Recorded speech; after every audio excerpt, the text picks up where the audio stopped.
And joining us now in studio, Chris Hedges, author with Joe Sacco of Days of Destruction, Days of Revolt. Welcome back to the agenda. Thanks. I have to say, when I first picked up your book, Days of Destruction, Days of Revolt, kind of thought, end of the world movie, Hollywood blockbuster. But when I read it, it is sort of a story about the end of the world as we know it, isn't it? Yes, and what we're watching is not just the assault against the ecosystem, but the collapse of globalization. And both of those two events have profound consequences, which I think are now beginning to ripple across the globe. You talk about in your book, it's focused on what you call sacrifice zones. Right. Tell me what you mean by that. Well, they are the places where corporations were able to walk in, and we begin with Pine Ridge, South Dakota, and westward expansion and the railroad companies, and focus on Pine Ridge, which is one of the poorest pockets of the United States, as are all the pockets we talk about. The average life expectancy in Pine Ridge is 48 for a male. It's the lowest in the Western Hemisphere outside of Haiti at any one time on Pine Ridge, which is, of course, a reservation for Native Americans. 60% of the population lives without electricity or running water. This is the United States. And these sacrifice zones have just been ripped apart. The consequences to the environment, to families, to communities, all has been prostrated before the demands of the marketplace. And what's happened in places like Pine Ridge and Camden, New Jersey, which per capita is the poorest city in the United States, in the coal fields of southern West Virginia, in the produce fields, where you have undocumented workers whose work conditions often resemble slavery, quite literally, is that this exploitation which has cannibalized these areas, is now leaching outwards across the country. So let's talk about Camden, New Jersey. It was at once a manufacturing hub. Campbell's was there, I think. Paint a picture of Camden in its golden age. Well, Camden, because it sits on the Delaware River across from Philadelphia, in the 30s, 40s, and 50s, was a very vital manufacturing center. RCA used to be there. You had Campbell Soup was made there. You had a huge port which employed shipyards, which employed 36,000 people. Porcelain, I mean, all sorts of stuff was made there. And now? Nothing. It's a completely dead city. And that's why it's such a dramatic example. In other industrial centers, you have, parts, often large parts of the city that has decayed. In Camden, everything went.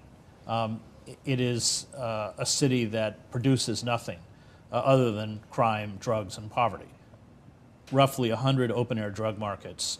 It's not only per capita the poorest city, but it always ranks 1 or 2 as the most dangerous city in the United States. I'm wondering, you have traveled so many places around this world. I mean, seeing poverty is really no stranger to you. And you said, this is in the United States, but when you set foot in Camden, I mean, were you shocked beyond what even your expectations might have been?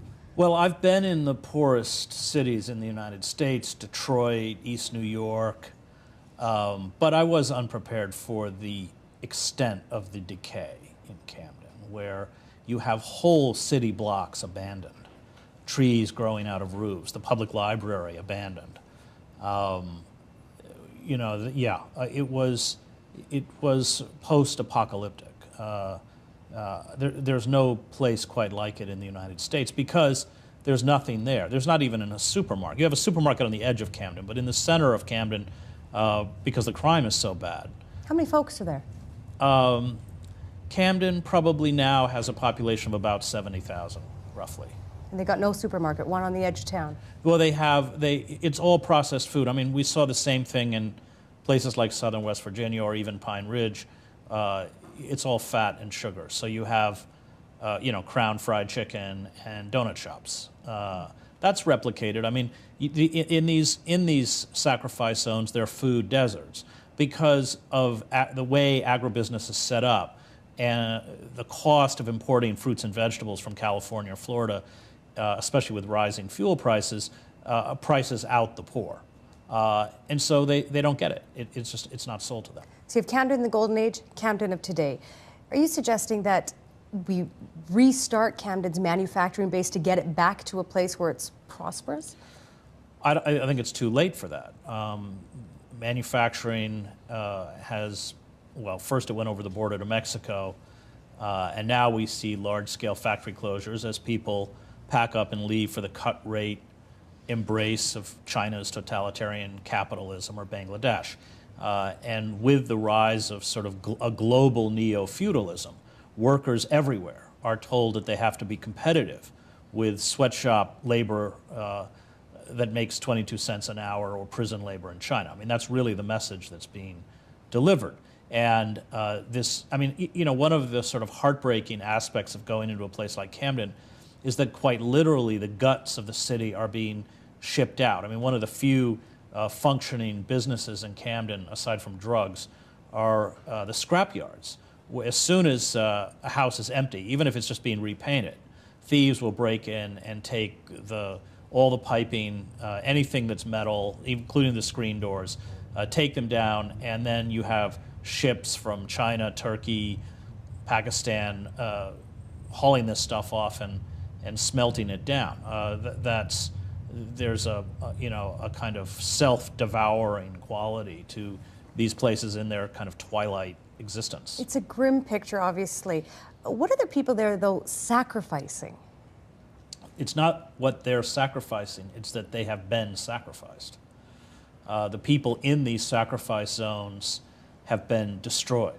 If there were two kind of common threads in every place that we worked out of, it was one, the power of religion, and of course on Pine Ridge that was Native American traditions, sweat lodges, the Sundance. I mean, that really was the only thing holding people together, which, by the way, is something I saw in the Middle East, in places like Gaza.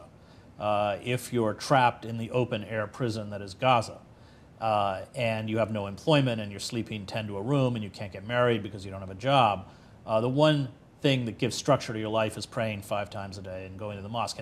And that was true in all of the places. For instance, the undocumented workers, primarily from Mexico and Central America, devoutly religious, those who managed to sort of build some kind of protection from the outside world. And then the rest fall into dramatic substance abuse. In southern West Virginia, it's primarily prescription medicine, Oxycontin. They call it hillbilly heroin. But we would walk into these old coal camps in West Virginia, and it was as if you were interviewing zombies. I mean, people were so zonked out on these opiates. And it's how you cope with that kind of pain, that despair, that loss of a future, that violence. We sort of went right down to the bottom to look at factors that are going to begin to affect wider and wider segments of the population in the industrialized world. I know your in-laws live in Scarborough, and I don't know, have you ever been to Port McNicoll, Ontario? I have not. Okay, well, Port McNicoll, Ontario is a waterfront town, much like Camden is. Decades ago hailed as Chicago of the North, and now the town suffers from deterioration. So I'm wondering, is the Camdens of the U.S., is that a U.S. phenomenon as you see it, or is this a global phenomenon? I wouldn't call it a global phenomenon. I would call it a phenomena of the industrialized world.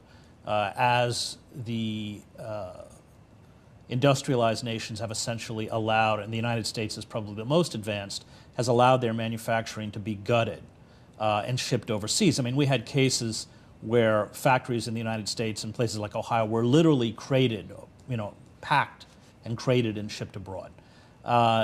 And then the rise of industrial centers in places like China that begins to resemble the kind of horror shows that we saw in Victorian England, where workers work until exhaustion. When companies don't make enough profits, we see this in China, in these overcrowded dormitories, and wages aren't paid. People will climb up at the end of the month to roofs and jump off and commit suicide. No protection for workers, no kind of basic safety conditions, no environmental protections. I mean, people sort of exposed to toxic substances.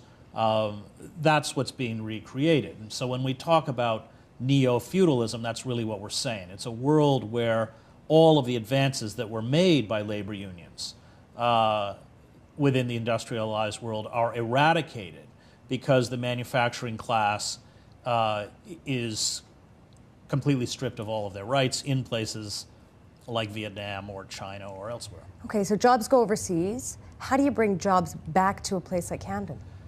I don't know that places like Camden are going to recover, partly because the infrastructure itself is so decayed and destroyed, and because the population itself, remember you're talking 2-3 generations of severe poverty, and the consequences of that psychologically, emotionally, physically are devastating. The educational system in places like Camden virtually don't function. The dropout rate is staggering, the illiteracy rate is staggering. It's extremely hard to resurrect a place like that. And the same is true in Pine Ridge, where you have an estimated 80% of the population are alcoholics. When people are reduced to that level of deprivation, they're broken in every way possible. And I don't know that in any of these sacrifice zones it's going to be possible to come back. In southern West Virginia, we're watching the coal companies blast the tops off of the mountains, the top 400 feet off of mountains to get at coal seams. It's called mountaintop removal. Well, I mean, this is poisoning the air, poisoning the water. Cancer is an epidemic in the region. We went into small towns where everybody, including the children, had their gallbladders removed. It is the water itself is fetid.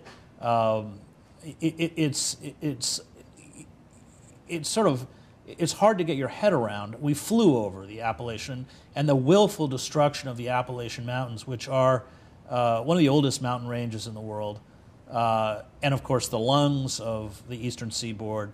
It's where the headwaters of so much of the eastern seaboard's water comes from. It's all being poisoned and destroyed for short-term profit. So there's this great outward migration out of these sacrifice zones for the most part. But you wrote about a guy in Camden, Joe Balzano, right. Octogenarian, 75, 70, I can't remember right. how old he was.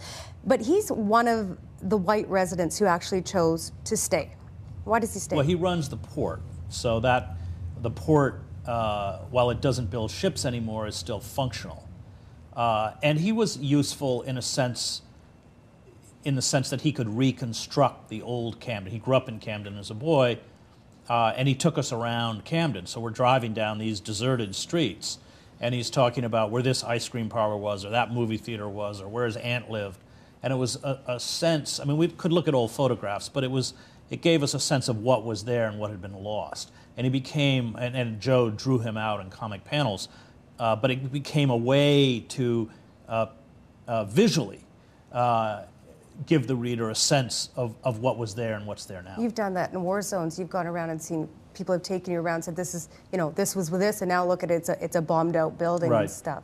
Similar. Right. Well, when we were in Bosnia, we would fly over Bosnia in helicopters, and you would just see town after town that was sort of dynamited into rubble by the Serbs. When we were in southern West Virginia, and Joe and I were in Bosnia together, it reminded us exactly of that same kind of landscape, where abandoned houses had eventually been set on fire. All you had were spindly chimneys and charred embers in row after row after row after row. The destruction of poverty. It's a good example of how the destruction of poverty can replicate almost exactly the destruction of war. We can't really talk about the changes in the United States without talking about race. And there's another woman in Camden named Lolly, an African-American woman. To what extent is the deterioration of places like Camden exacerbated by racial tensions in your country? Well, race is an issue that has plagued the United States since its founding. And the subjugation of African Americans is something that has been kept in place after slavery through convict leasing, Jim Crow laws. Both Martin Luther King and Malcolm X talked extensively about the impossibility of having racial justice until you had economic justice, when all of the routes out of poverty are cut, are blocked. then you keep your underclass in places like Camden, and Camden is almost exclusively African American and Hispanic. You keep these people trapped. You keep them trapped through a dysfunctional educational system, the fact that they can't get credit, mortgages, loans, the fact that they can't get jobs, and of course, let's not forget the prison system. Almost everyone we interviewed in Camden, of the men, had spent time in prison. But the thing that's interesting is Lolly, and the story you tell about, I mean, she doesn't really feel trapped, does she? Yeah, Lolly comes out of that amazing tradition of these incredibly strong African American women who are sort of forces of nature, and somehow, although they have, a very realistic appraisal of what's happening around them, find this strength to hold people together. And the story of Lolly is that she not only raised her own children, but raised innumerable children who didn't have a mother. And she's also very religious. And deeply religious. And I think that's not coincidental. So on the one hand, we have the Lollys and the Joel Balzanos. On the other hand, you write about a guy called George E. Norcross III. Tell me about him.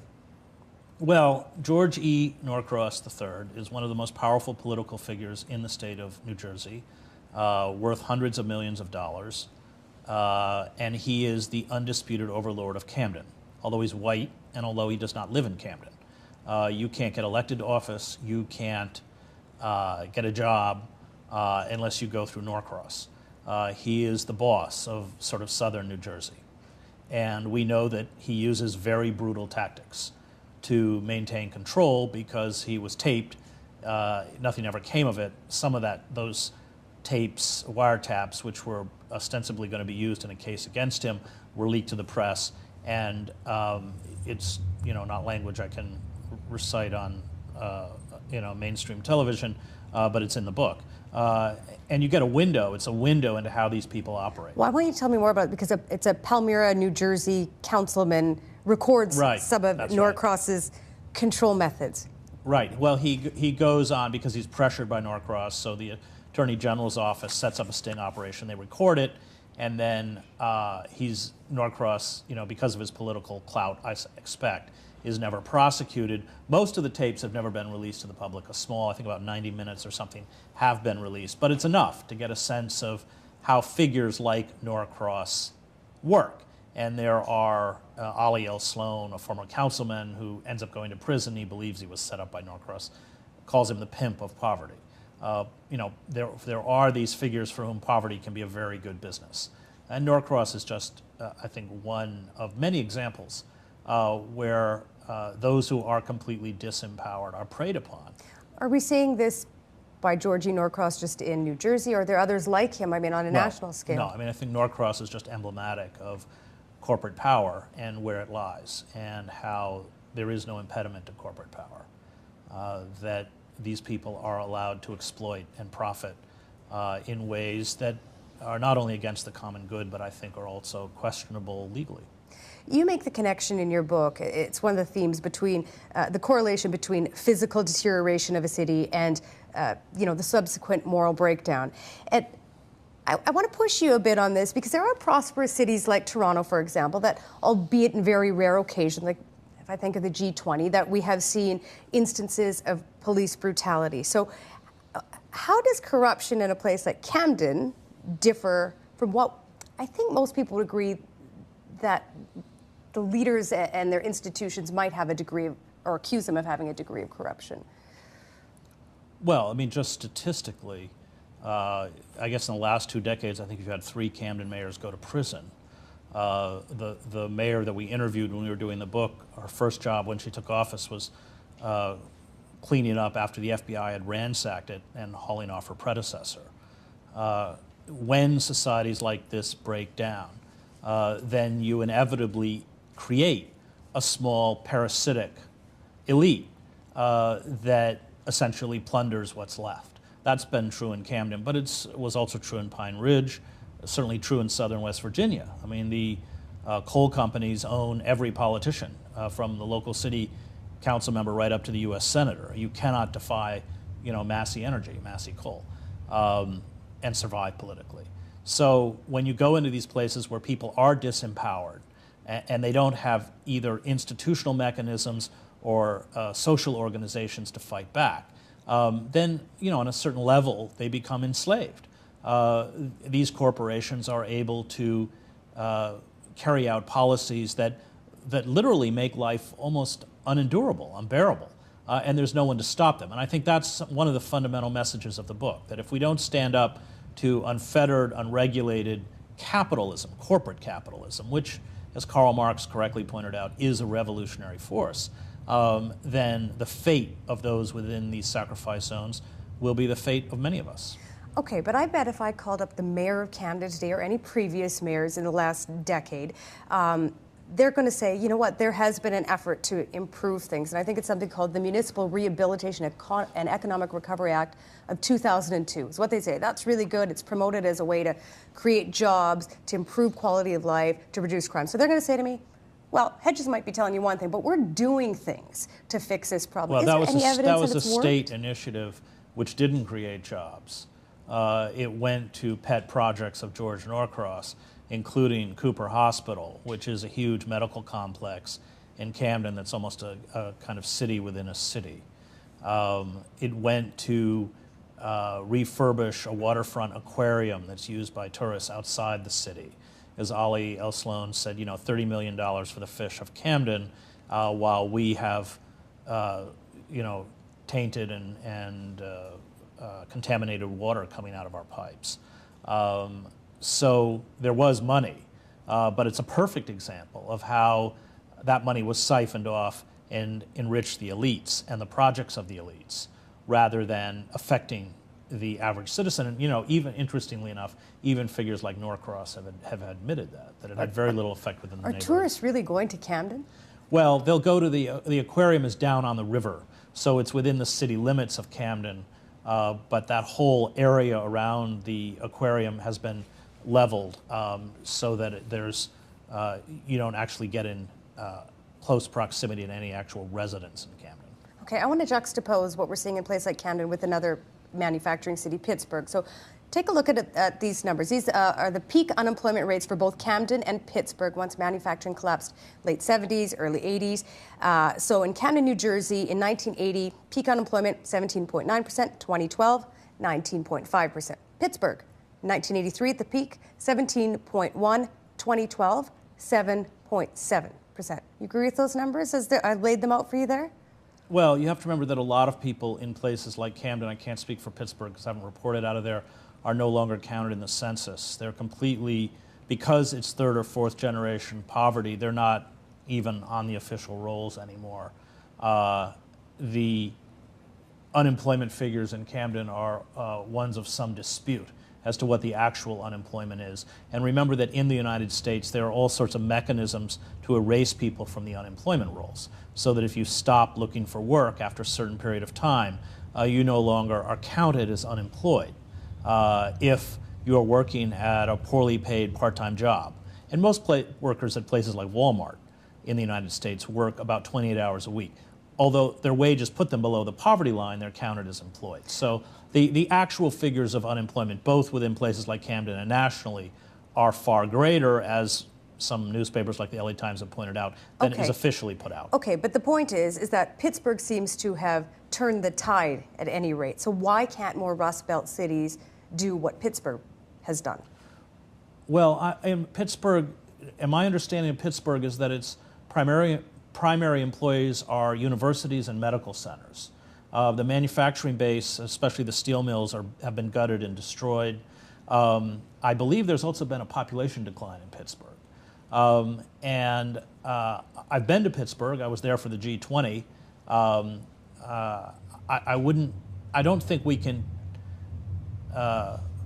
credit any of these cities with a revival as such, because what we have allowed to happen since the 1970s, and it was accelerated under Clinton with the North American Free Trade Agreement, is the dismantling of our manufacturing base. And there may be jobs in the service sector, flipping hamburgers, working at a gas station, working at Walmart, but these are not comparable to the kinds of jobs a unionized steel worker would have had in Pittsburgh, where they were making $50 an hour, where they had a pension, where they had medical benefits, where on their salary they could support a small family, maybe even buy a small house, send their kids to college. Those jobs are gone, and those jobs are not coming back. And thanks for joining us tonight, Chris, and we'll hear more from you tomorrow night. I'm Pia Chattopadhyay. Thank you for watching TVO, for joining us online at tvo.org. And here's a preview of what's coming up tomorrow night on our program. We'll see you then. Support Ontario's public television. Donate at tvo.org.